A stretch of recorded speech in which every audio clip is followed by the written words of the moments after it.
Well, good evening. The ultimate game, ladies and gentlemen, the biggest game in the world is American politics. And I was with you. I signed the Never Trump letter, so I feel your pain. I want to talk about the choice American voters had, because I think the choice was best summed up by two World War II acronyms that you may not know, but I'm here to teach you. The first was Snafu. Snafu is a World War II acronym that stands for Situation Normal, All Fucked Up. And that was the proposition that Hillary Clinton offered the American people. The same old mess. What was the alternative? The alternative was FUBAR. Fucked up beyond all recognition. If that had been your choice, which would you have gone for? America voted FUBAR. This was kind of unexpected. Everybody who is paid to write about American politics, whose job it was, said that she was bound to win. The probabilities just before the election were like 92% Clinton, 86% Clinton, 70% Clinton. Nate Silver of 538 said 66.9% Clinton, not 0.8%, 0.9%. Thank you, Nate. The betting markets said 70%, they rounded it up. This keeps happening. I am from the United Kingdom, you can tell by my funny accent. And I have seen this movie before. The movie was called Brexit, back in June. Same kind of people. Oh, it's never going to happen. No chance whatsoever. 73% probability that Britain votes to remain in the European Union. No. Wrong. Totally career-endingly wrong. Why? Why so wrong?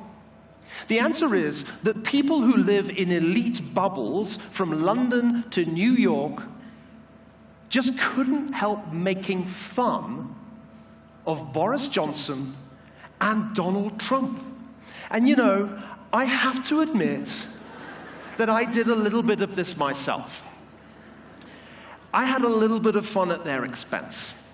In fact, I even likened Donald Trump at one point to one of those Samsung Galaxy Note 7 phones that bursts into flames when you're trying to make a call. We should all have remembered that 2016 is the year of living improbably, when Leicester City win the Premier League in English football. Leicester City? When Iceland beat England 2-1 in the European Championships. Why are we surprised? Let me show you two wonderful maps. The map on the left shows you all the counties in the United States that voted for Donald Trump in last week's election. 85% of the land surface, just under half the votes. And the map on the right-hand side shows you what I call the Clinton Archipelago, the tiny little islands of urban America where people voted for Hillary Clinton. The people on the islands hardly ever go to Trumpland. People in New York don't really go to Ohio. They try to fly over Michigan. And this is why people on the islands were kind of surprised, to the point of being still in shock. But the other thing that's really interesting about these maps is that they explain why Donald Trump does not feel very worried about climate change. Because if ocean levels do rise significantly, the Clinton archipelago will disappear.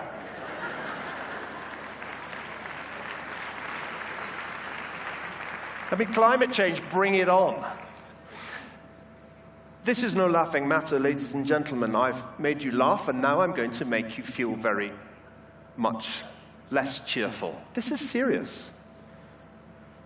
There's no question that the Russian government tried to swing this election in Donald Trump's favor. It was the Russian government, we now know, that was hacking the Democratic Party's server and making the contents available to that nice man, Julian Assange of WikiLeaks. You used to think he was a hero. It's true. He's a Russian intelligence operative now. In Russia, on the night of the election, there was a party, and at the party they showed this picture of a somewhat idealized Donald Trump with a somewhat idealized Vladimir Putin. It was actually a triptych. Do you know who that lady on the other side, on the left, is? That's Marine Le Pen, leader of the Front National in France, who seeks election as the French president next year. The populist wave is not finished. It should be a populist tide, really, and each country has its own populist wave. Populism is a worldwide phenomenon. Everyone who lives in Latin America should know that. And they should also know that you do not need to be white to be a populist. President Duterte of the Philippines is proving that populism is global and it can be brown too. But I want to use these few minutes that I have with you to try to persuade you not to panic utterly and completely. Just a little. The wrong kind of panic is to say, it's 1933 in Weimar America, and we just elected Hitler. There are books that imagine a fascist America. One of them here, Sinclair Lewis's from 1935, It Can't Happen Here, and then The Plot Against America by Philip Roth. People have imagined a Nazi America for a long time, but this is not Nazism. This is populism. It's not about invading countries, it's about trade wars, and that's different. Not good, especially not good for Mexico, but different from invading Poland. My good friend Andrew Sullivan wrote a powerful essay earlier this year, arguing that America has never been so ripe for tyranny. The Boston Globe wrote a parody front page back in April, predicting that almost the moment he was inaugurated, Trump would unleash an unprecedented wave of deportations. Like everything that people describe as unprecedented, of course it has a precedent. When people say unprecedented on TV, what they mean is, I don't know any history. Eisenhower did this. It wouldn't be wholly amazing if Trump did it. But it doesn't mean he's Hitler. Just because somebody is authoritarian, just because they have supporters who are racist, doesn't mean that they're automatically Hitler. That's called bad historical analogies. And we have to avoid bad historical analogies because if we use them, we won't understand what is happening. So what is happening? Populism aims to achieve short-run economic benefits for its supporters. Donald Trump's economic program is an extraordinary combination of fiscal stimulus, protectionism, infrastructure spending, tax cuts. It's highly likely, ladies and gentlemen, that this will work. particularly the fiscal stimulus, which economists on the left, like my old enemy Paul Krugman, have been arguing for years. I feel kind of sorry for them because they didn't expect that fiscal stimulus was going to come along in the shape of Donald J. Trump. But that's history for you. Most large-scale Keynesian fiscal stimuluses in history have not been carried out by nice people. You need to come to terms with the possibility that Donald Trump's economic policies of putting America first will work, at least for a time. This chart here, which was published just the other day by everybody's favorite investment bank, Goldman Sachs, even Donald Trump likes it so much that he's considering making a former Goldman banker his Treasury Secretary and has a former Goldman banker as his chief of strategy. Yes, that's Steve Bannon. You've probably read about him. The Goldman Sachs has done the numbers, and what they anticipate happening is that there will be an uptick in growth that could last up to 2 years. Next year, you're going to have to adjust to the fact that this will seem to be working. But America first implies everybody else second, and especially Mexico. The corollary of the stimulus, if it's accompanied by an aggressive protectionist strategy and a hardball renegotiation of NAFTA, is going to be pain for you. The other thing that we have to come to terms with is that Donald Trump, simply by changing Barack Obama's foreign policy, may also look successful internationally next year. To be honest, he really couldn't do much worse than Obama has done in the Middle East. This chart was published just a couple of days ago by one of the institutes that studies the incidence of terrorism. And what it shows is that under President Obama, there has been a surge in terrorism.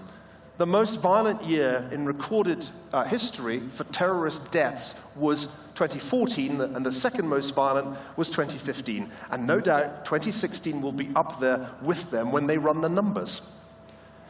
Trump, if he does a deal with Putin that ends the Syrian civil war, and if he unleashes, as he clearly intends to, his national security advisor, Mike Flynn, and his friends against the jihadists, will almost certainly do better than Obama. And that is going to make the lives of people who said never Trump, the lives of people who have denounced him, like me, extraordinarily uncomfortable. You know, last summer, I was explaining what was going to happen to my liberal friends, trying to get them out the bubble. I said, look, guys, your worst nightmare is not a Trump presidency. That's what you think your worst nightmare is. But no. Your worst nightmare is a successful Trump presidency. There, I promised that I would not only make you laugh, but also make you feel just a little bit afraid. And I have to admit, 2 weeks on, more or less, the thing that scares me most is that at least for a couple of years, this might all seem to work. Thank you very much indeed.